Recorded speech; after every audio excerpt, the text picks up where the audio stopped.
Hello everyone, and welcome to another episode of Nintendo Switch News. The Nintendo Switch continues its triumphant trail towards E3, with excellent sales from Mario Kart 8 Deluxe, which has already surpassed 1 million copies sold worldwide. A mighty achievement indeed for Nintendo's greatest racing game of all time. But it doesn't end there, since after a number of updates to Breath of the Wild, which now has given us different languages to listen to, the time came for an update to the Switch eShop, which to this point has been a little bare-bone.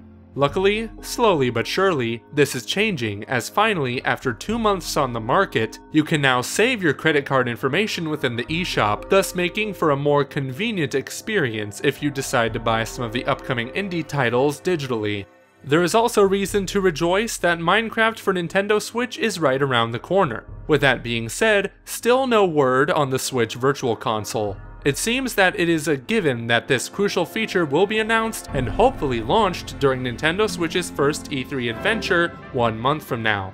And you can bet your Switches that both I, Joseph, and Conrad will be there to cover it all as it unfolds. Over to something that actually matters, namely games. Since in an interview with Epic Games, Takayuki Kawasaki confirmed that over 20 Unreal Engine titles are in development in Japan alone for the Nintendo Switch after the successful launch of Snake Pass in March.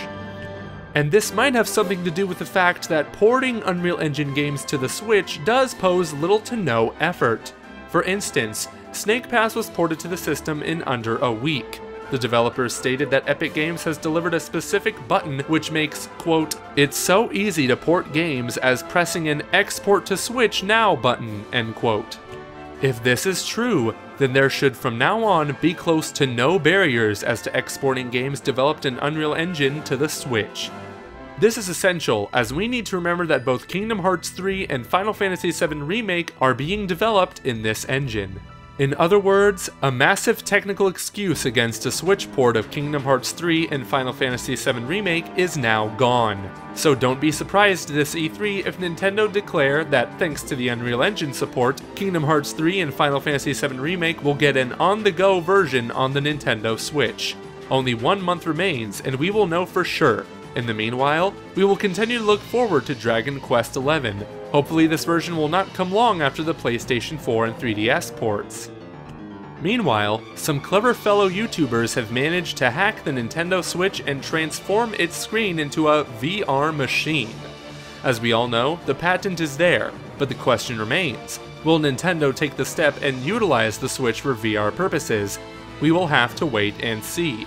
Speaking of technical matters, Nvidia has benefited heavily on Nintendo Switch's success, which is clearly evident by the fact that their Tegra division, which has dwindled in the previous years, saw a significant increase. So good on them. Our last story for now comes surprisingly from EA, which so far has just confirmed a special port of FIFA 18 for the system. Well, that is about to change if we are to believe Electronic Arts CEO Andrew Wilson. He stated during the corporation's Q4 earnings call that they are looking for possibilities to add more games to the Nintendo Switch.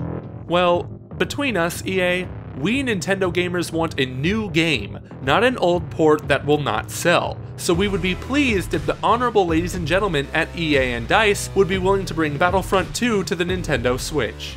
Its single-player campaign would fit perfectly with the system's on-the-go approach, and the Joy-Cons will mark for a comfortable and full-fledged experience.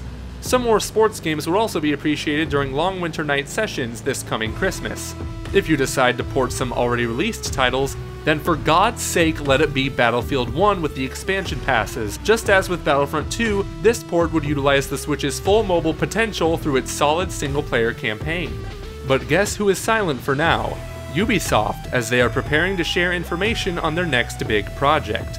Let us see, what game didn't Ubisoft launch annually last year? Oh right, Assassin's Creed. Well, guess what? After a leak on Reddit, it has now been confirmed by Eurogamer that the leaked images of Assassin's Creed Origins and that the screenshot of a boat and the protagonist during the Assassinate the Crocodile mission set in ancient Egypt is indeed real.